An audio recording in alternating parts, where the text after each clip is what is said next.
सुनेने सासू सासऱ्यांना घरातून हाकलले. पोलीस साहेबांनी जागेवरच शिकवला धडा. सुनेचा माज उतरवला, कायमची सजा. पण नक्की घडलं तरी काय होतं या घरात? रामनगर नावाच्या एका छोट्याशा शहरात महावीरगंज मोहल्ल्यात एक घर होतं. या घरात राहायचे 72 वर्षांचे रामलाल आणि त्यांची 68 वर्षांची पत्नी सुशीला देवी. आयुष्यभर कष्ट करून त्यांनी आपल्या मुलांना मोठं केलं होतं, शिकवलं होतं, स्वतःच्या पायावर उभं केलं होतं. पण म्हणतात ना, म्हातारपण हे दुसरं बालपण असतं आणि याच बालपणात रामलाल आणि सुशीला देवी यांना अशा एका संकटाला सामोरे जावं लागणार होतं, ज्याची त्यांनी कधी कल्पनाही केली नव्हती. रामलाल आणि सुशीला देवी यांना 3 मुलगे होते. एक मुलगा वर्षभरापूर्वीच आपल्या पत्नीसह दुसऱ्या शहरात स्थायिक झाला होता आणि तिथेच आपला संसार थाटून राहत होता. उरलेले 2 मुलं रवी आणि सुरेश आपापल्या मुलाबायकांसह याच घरात आईवडिलांसोबत राहत होते. वरून पाहता हे घर सुखी आणि एकत्र कुटुंब वाटत होतं, पण या भिंतींच्या आत कुठेतरी काहीतरी वेगळं शिजत होतं, याची कल्पना कुणालाच नव्हती.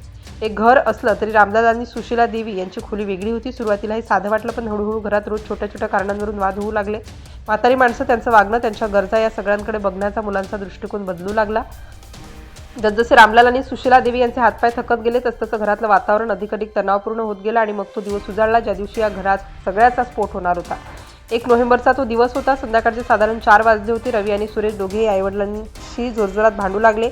आवाज इतका वाढला की शेजाऱ्यांनाही काहीतरी विचित्र घडतं याची जाणीव झाली असती, पण पुढे जे घडणार होतं त्याची कल्पना कोणालाच नव्हती. भांडण इतकं टोकाला गेलं की मुलांनी स्वयंपाकघराला कुलूप लावलं, घरातलं अन्नधान्य आणि गरजेच्या वस्तू लपवून ठेवल्या आणि रामलाल सुशीला यांना घराबाहेर काढलं.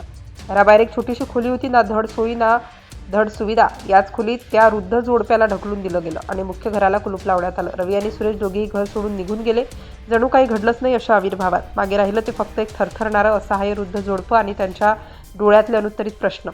पहिला दिवस गेला. रामलाल आणि सुशीला देवी यांना वाटलं मुलं रागाच्या भरात असं वागली पण परत येतील, आपली रक्ताची माणसं इतकी क्रूर कशी असतील असा विश्वास त्यांच्या मनात होता. पण दुसरा दिवसही उगवला आणि मावळला तरी दाराबाहेर कुणाचीही चाहूल लागली नाही. भूक आणि तहानेने व्याकुळ झालेलं ते जोडपं एकमेकांकडे पाहत राहिलं. बोलण्यासारखं काही उरलं नव्हतं. तिसरा दिवस उजाडला आणि मावळला तरीही कोणी परतलं नाही. आता मात्र भुकेने शरीर साथ सोडू लागलं होतं. पण एक गोष्ट जी त्यांना शेजाऱ्याकडे मदत मागण्यापासून रोखत होती ती म्हणजे त्यांचा स्वाभिमान. आपल्या मुलांची अब्रू जाईल या भीतीने ते तोंड उघडत नव्हते. तहान लागली की डोळ्यातलं पाणी पिऊन ते स्वतःला शांत करत होते आणि भूक लागली की आकाशाकडे पाहून देवाचा धावा करत होते. चौथा दिवस उजाडला. 5 नोव्हेंबरचा तो दिवस होता. दुपारचे 12 वाजले होते. आता मात्र शरीरातील त्राण संपत आला होता. जगण्याची उमेद आणि मुलांवरचा विश्वास दोन्हीच्या मध्ये कुठेतरी अडकलेलं ते जोडपं शेवटी उठलं. पायात जीव नव्हता, पण मनात एक निर्धार होता. त्यांनी ठरवलं आता गप्प बसून चालणार नाही आणि मग ते दोघे धडपडत लटपटत रामनगर पोलीस ठाण्याच्या दिशेने निघाले. पोलीस ठाण्यात पोहोचल्यावर त्यांची अवस्था पाहून तिथल्या कर्मचाऱ्यांना धक्का बसला. 2 वृद्ध माणसं, अंगावर मडलेले कपडे, चेहऱ्यावर उपासमारीच्या खुणा आणि डोळ्यात साचलेलं दुःख. इन्स्पेक्टर राजेश यादव यांच्यासमोर जेव्हा रामलाल यांनी थरथरत्या आवाजात आपली कहाणी सांगायला सुरुवात केली, तेव्हा तिथे उपस्थित असलेल्या प्रत्येकाच्या अंगावर काटा आला. साहेब, 4 दिवस झाले आम्ही काहीही खाल्लेलं नाही. हे वाक्य ऐकताच इन्स्पेक्टर यादव यांचा पारा चढला. त्यांनी क्षणाचाही विलंब न करता आधी त्या दोघांसाठी जेवणाची व्यवस्था केली. समोर उपाशी बसलेले ते वृद्ध जोडपं जेवत असताना पोलीस ठाण्याच्या प्रत्येकाचे डोळे पाणावले. पण आता वेळ होती ती कृतीची, फक्त सहानुभूतीची नाही. इन्स्पेक्टर यादव यांनी लगेच आपल्या टीमला घेऊन रामलाल आणि सुशीला देवी यांच्या घराकडे कूच केलं. घरासमोर पोहोचताच पोलिसांनी कुलूप तोडलं आणि स्वयंपाकघराचंही कुलूप उघडलं. त्या वृद्ध जोडप्याला पुन्हा त्यांच्याच घरात सन्मानाने प्रवेश देण्यात आला. पोलिसांनी रवी आणि सुरेश यांच्या नातेवाईकांपैकी एकाला मुकेशला बोलावून घेतला आणि जोडप्याच्या जेवणा खाण्याची व्यवस्था तात्काळ करण्याचे आदेश दिले. इन्स्पेक्टर यादव यांनी स्पष्ट शब्दात बजावलं की यापुढे या वृद्ध जोडप्याकडे दुर्लक्ष झालं तर कायदेशीर कारवाईला सामोरं जावे लागेल. गरज भासल्यास पोलीस स्वतः शिधा आणि पाण्याची व्यवस्था करतील, असंही सांगण्यात आलं. संबंधित चौकीच्या प्रमुखांना या प्रकरणाची माहिती देऊन त्या जोडप्यावर बारीक नजर ठेवण्याची सूचना देण्यात आली.